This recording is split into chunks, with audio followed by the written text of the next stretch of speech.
कि जाधव बेकसूर है। इसके बाद कांस्टेबल ने उन्हें डांटा और वहां से भेज दिया। जाधव भाई, डरो मत। तुम्हारी ईमानदारी ही तुम्हारी सबसे बड़ी ताकत है। चलो, समोसे की 2 प्लेट लगाओ। मुझे बहुत जोरों की भूख लगी है। जाधव की आंखों में आंसू आ गए, लेकिन उसने हिम्मत जुटाई और काम में लग गया। उस दिन के बाद से गांव वालों का जाधव पर भरोसा और भी मजबूत हो गया और उसका काम खूब चलने लगा। उसे सुबह और शाम दोनों समय अच्छी कमाई होने लगी। उधर मुकेश की जलन और बढ़ गई। वह सोचने लगा, अगर वह गरीब आदमी इतना कमा सकता है तो मैं क्यों नहीं। उसने भी अपनी दुकान के बाहर चीज समोसे का एक बड़ा सा बोर्ड लगा दिया और फिर अपने साथी से बात की। देखो जाधव, अगर वे ताज़े आलू और महंगा चीज़ इस्तेमाल करेंगे, हम बाजार से सस्ते आलू और सबसे सस्ता चीज़ इस्तेमाल करेंगे और उसमें बहुत तीखे मिर्च मसाले डाल देंगे, किसी को फर्क पता ही नहीं चलेगा। मुकेश ने दुकान तो खोली, लेकिन उसका मकसद सेवा करने के बजाय सिर्फ पैसे कमाना था।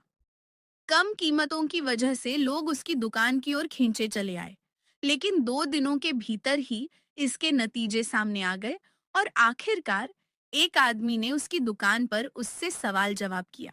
अरे मुकेश, तुमने मुझे क्या खिला दिया? कल रात मैंने यहाँ के समोसे खाए थे और अब मेरी हालत बहुत खराब है।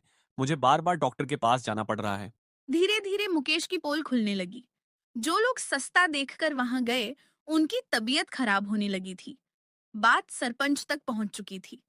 सरपंच ने मुकेश पे भारी जुर्माना लगाया और उसकी दुकान कुछ दिनों के लिए बंद करवा दी।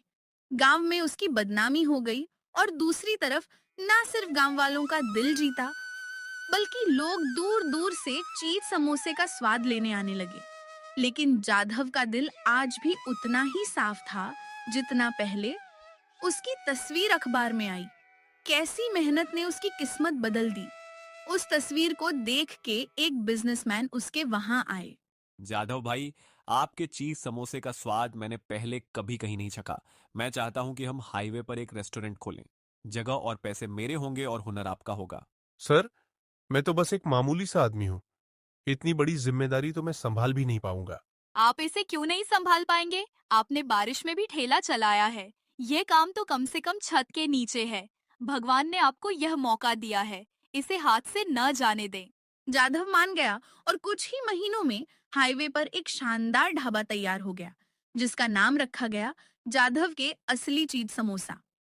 भले ही उनके पास कई कर्मचारी थे, फिर भी समोसे की फीलिंग वो खुद ही तैयार करता था, ताकि स्वाद हमेशा एक जैसा बना रहे।